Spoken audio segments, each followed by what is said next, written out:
के सानूसी अमीर सैयद अहमद शरीफ और बजाते खुद सानूसी तहरीक ये हसनी सैयद थे, और सैयद होने की वजह से पूरी अरब दुनिया में, खुसूसन नॉर्थ अफ्रीका में, इनकी बहुत ज्यादा इज्जत और एहतराम था। इनकी स्पिरिचुअल वैल्यू, इनका निज़ाम, इनका एक रूहानी सिलसिला, इनके जाविये, इसमें बहुत शौक से बादशाह वक्त से लेकर आम फुकरा और मसाकीन भी शामिल होते, और हसनी सैयदों की, इन सानूसी तहरीक की बहुत ज्यादा वक़्त और इज्जत थी।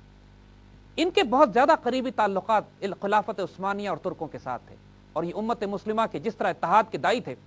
उसकी वजह से जब तुर्कों ने यह फैसला किया कि जिहाद लिबिया में सानूसियों को दे दिया जाए और खिलाफत उस्मानिया के मरकज की तरफ फौजों को समेट लिया जाए, तो सानूसियों ने इससे इत्तफाक किया। बल्कि बाद में आने वाले वक्त में जब पहली जंग अजीम के बाद तुर्कों को शिकस्त होती है, तो खासे अरसे तक सानूसी सैयद अहमद शरीफ मदद करते रहे मुस्तफ़ा कमाल की, इस उम्मीद पर कि शायद मुस्तफ़ा कमाल दोबारा खिलाफत के अहया की कोशिश करेंगे। और जब मुस्तफ़ा कमाल का असल चेहरा इनके सामने आया तो ये सख्त मायूस हुए और दमिश्क में आके आबाद हो गए, और 1933 के करीब आपका इंतकाल होता है। मगर उससे पहले कि जब यह फैसला किया जाता है कि लिबिया में मज़ाहमत सानूसियों को दे दी जाएगी, तो उस इलाके के जाविये के अमीर सैयदी उमर मुख्तार वो सानूसी तहरीक की क़यादत संभालते हैं, और इटालियंस के खिलाफ ऐलान जहाद किया जाता है। सैयदी उमर मुख्तार, जिनको उनके लोग प्यार से सिदी उमर कहा करते थे, एक गैर मामूली अजीम शान इंसान थे। 70 साल के स्कूल टीचर, एक रूहानी वजूद जो अपने जाविये के अमीर भी थे, और बेइंतहा इज्जत और तौकीर की निगाह से देखे जाते थे पूरे शुमाली अफ्रीका में। आपने जब ऐलान जहाद किया तो तमाम कबाइल, उनमें बर्बर भी थे, अरब भी थे, अफ्रीकन भी थे, आपके झंडे तले आए, और गैर मामूली जिहाद का आगाज हुआ, जो 20 साल वो तहरीक जारी रही। इसमें कोई शुबा नहीं है कि 20वीं सदी के आला तरीन रेजिस्टेंस फाइटर, गुरिल्ला फाइटर, ये 70 साल स्कूल टीचर थे, जिन्होंने इससे पहले कभी मुसल्ला जहाद नहीं किया था। लिबिया के वो इलाके तकरीबन 90% डेजर्ट हैं। सहारा के ये इलाके अल्लामा इकबाल की उस शेर की मुकम्मल तफसीर थे कि फितरत के मकासिद की करता है निगहबानी, या बंदे सहराई या मर्द कोहिस्तानी। इमाम शामिल मर्द कोहिस्तानी और अब्दुल कादिर सूडानी और सैयदी उमर मुख्तार बंदे सहराई की हैसियत से फितरत के मकासिद की तकमील कर। देखिए, इटालियंस पहुंच तो चुके थे इन इलाकों में, और पहले इनका वास्ता मुनज़्ज़म फौज से पड़ता था जिसकी क़यादत तुर्क किया करते थे। यह पहली मर्तबा इटालियंस को एक ऐसी गुरिल्ला फौज से वास्ता पड़ा था कि जो ओरिजिनल अफ्रीकन, नॉर्थ अफ्रीकन और डेजर्ट में रहने वाले सीधे साधे लोग थे। इनको इमदाद तुर्कों से जरूर मिल रही थी, और मिस्र के रास्ते भी इनके कुछ कुमक और इमदाद के रास्ते खुले हुए थे, लेकिन सिर्फ इमदाद की हद रसद, खुराक, एमुनेशन ये चंद राइफलों की हद तक महदूद थी। बाकी तमाम जंग इन लोगों को खुद अपने ही डेजर्ट्स में करनी थी। इटालियंस डेजर्ट के आदी नहीं थे। डेजर्ट की गर्मी और डेजर्ट वॉरफेयर इनके मिलिट्री डॉक्ट्रिन में ही नहीं थी कि इससे पहले इन्होंने अपनी तारीख में कभी इस तरह की जंगें नहीं लड़ी थी। और ये बंदे सहराई, ये पुरस्कार लोग, ये गाजी इस कदर बिजली की तेजी से हरकत करते थे डेजर्ट में कि आज एक जगह पे इस इटालियन कॉन्वॉय को एम्बुश किया है तो 40 मील दूर चंद घंटों के बाद यही कंटेंजेंट दोबारा हमला करती थी और दूसरे ग्रुप को एम्बुश कर लिया करती थी।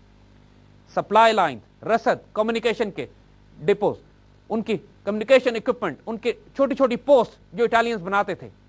रोज साफ कर दी जाती थी कायम करने के चंद घंटों या चंद दिनों के बाद ही। इटालियंस बदहवास हो गए कि एक ऐसे दुश्मन से कैसे जंग करें जो इनको नजर ही नहीं आता था। रात की तारीकी में जिस तरह ये शहसवार रेगिस्तानों में हरकत करते थे, इटालियंस के पास वो सलाहियत ही नहीं थी कि रात में इनका ताक़ुब कर सकते। नतीजतन दिन में अगर ये मुजाहिदीन छुप के भी रहते तो रातों पे हुकूमत इनकी थी। 1928 तक ये सानूसी मज़ाहमत सिदी उमर मुख्तार की क़यादत में इस कदर मुनज़्ज़म हो चुकी थी कि तकरीबन पूरे लिबिया का इलाका आज़ाद कराया जा चुका था। इटालियंस के पास सिर्फ ट्रिपोली और बेनगाजी और समुंदर के साथ साथ कुछ इलाके बाकी रह गए थे, और बाकी सारे इलाके मुजाहिदीन के पास थे। मगर यह वक्त याद रखिएगा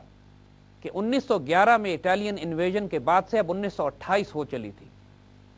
और टेक्नोलॉजी इतनी एडवांस हो चुकी थी कि अब इटालियंस के पास बेहतर एयरक्राफ्ट थे, बेहतर जीपें और ट्रक थे, और बेहतर आर्मर्ड कार्स थे। اور ساتھ ساتھ وہ اس قابل بھی تھے کہ زیادہ بہتر سپلائی لائن بلڈ کر سکتے، کیونکہ اٹلی میں اس وقت حکومت میں انقلاب کے بعد تقریباً میسولینی کی حکومت آ چکی تھی، وہ میسولینی جو بعد میں دوسری جنگ عظیم میں بہت نام کماتا ہے، وہ فیشسٹ ڈکٹیٹر جو یہ فیصلہ کرتا ہے کہ اب مکمل طور پر اٹالین امپائر کو قائم کرنے کے لیے بڑے بڑے علاقوں پر قبضہ کیا جائے گا، اور وہ پہلے کئی جنرل جو شکست کھا چکے ہوتے ہیں عمر مختار کے ہاتھوں، ان کو واپس بلا کر نئی فوج، نئے جنرل، نئی قیادت بھیجتا ہے،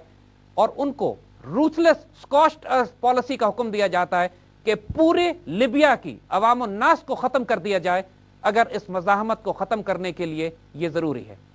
ان نئے ہتھیاروں اور نئی پالیسیز کے ساتھ 1928 کے بعد اٹالین ایک دفعہ پھر ری گروپ کرتے ہیں اور لیبیا پر قبضہ کرنے کے لیے اپنی فوجوں کو اتارتے ہیں۔ دیکھیے، گوریلا جنگ کے حوالے سے ایک بات یاد رکھیے گا کہ کسی بڑے گوریلا کمانڈر نے کہا کہ گوریلا اپنی آبادی میں، مقامی آبادی میں اس طرح گھومتا ہے جیسے مچھلی پانی میں۔ گوریلا جنگ لڑنے کے لیے کچھ بیسک ایلیمنٹس کی ضرورت ہوتی ہے۔ سب سے پہلا ایلیمنٹ تو یہ ہوتا ہے کہ گوریلاز کے پاس ایک بیس ایریا ہو، ایک ایسا ایریا ہو جہاں یہ محفوظ ہو کے اپنے آپ کو ری گروپ کر سکیں اور جس فوج سے لڑ رہے ہیں اس کی زد سے باہر ہو سکیں۔ دوسری ضرورت ان کو مقامی آبادی کی ہوتی ہے کہ جو ان کے لیے جاسوسوں اور سپلائیز اور پروٹیکشن کا کام کرتی ہے، اور تیسری گوریلاز کو ایک مسلسل ایک سپلائی لائن چاہیے ہوتی ہے کہ جو ان کو ہتھیار، ایمونیشن اور خوراک پرووائڈ کر سکے۔ اگر آپ اس میں سے کسی ایک لنک کو توڑ دیں، آپ سپلائی لائن توڑ دیں، مقامی آبادی سے گوریلاز کا تعلق ختم کر دیں یا بیس ایریاز کو ختم کر دیں، تو گوریلا موومنٹ پھر اپنے آپ کو سسٹین نہیں کر سکتی۔ جنرل گرازیانی کو بھیجا گیا اس مقصد کو حاصل کرنے کے لیے کہ چاہے اس کے لیے جتنی بھاری قیمت دینی پڑے، جتنے لاکھ مسلمانوں کو قتل کرنا پڑے، سانوسی ریزسٹنس کو توڑنا اب میسولینی کے لیے لازم ہو گیا تھا۔ گرازیانی نے آنے کے فوراً بعد جو پالیسی اڈاپٹ کی وہ بالکل وہی تھی کہ جو کسی بھی گوریلا جنگ کو توڑنے کے لیے ضروری ہوتی ہے۔ مجاہدین کی سپلائی لائن مصر سے قائم تھی، مصر سے سانوسی گروپ، وہ تمام ان کے حلقہ احباب اور وہ دوست جو دنیا میں، مسلمان دنیا میں اس وقت پھیلے ہوئے سانوسیوں کی مدد کر رہے تھے، وہ مصر کے ذریعے سپلائیز لاتے تھے، اور ترکی بھی ان کی مدد کیا کرتے تھے، وہ کہ اس وقت تک خلافت عثمانیہ ختم ہو چکی تھی لیکن ترکوں کی ہمدردیاں سانوسیوں سے باقی تھیں، ایک روحانی تعلق تھا ترکوں اور سانوسیوں کا بھی۔ گرازیانی نے پہلی دفعہ پورے ڈیزرٹ میں کہ جو ایجپٹ اور لیبیا کے درمیان بنتا ہے، بہت بڑی لوہے کی فینس لگائی، ان کو مائن کیا، اس کی پیٹرولنگ شروع کی اور اس پہ روشنی لگا دی۔ نتیجہ یہ ہوا کہ اب مجاہدین کے لیے تقریباً ناممکن ہو گیا کہ اس سپلائی لائن کو جاری رکھ سکیں کہ جو مصر سے ان کے لیے آ رہی تھی۔ دوسری طرف اس نے وہ رویہ اختیار کیا کہ جو کانسنٹریشن کیمپس کا ہوتا ہے، کئی لاکھ لیبین مسلمان عورتیں، مرد، بچے اور ان کے جانور، ان سب کو اپنے گاؤں سے نکال کر ساحل کے قریب بڑے بڑے ریفیوجی کیمپس میں چار دیواری لگا کر بند کر دیا گیا۔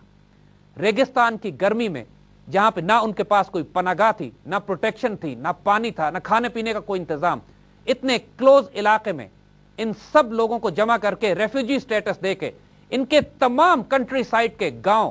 ان کے شہر، ان کی بستیاں برباد کر کے، کنوؤں میں کچرا بھر کے، مٹی ڈال کے تاکہ مجاہدین کو پانی نہ مل سکے، مکمل طور پر پورے لیبیا کو ڈیزرٹ بنا دیا گیا۔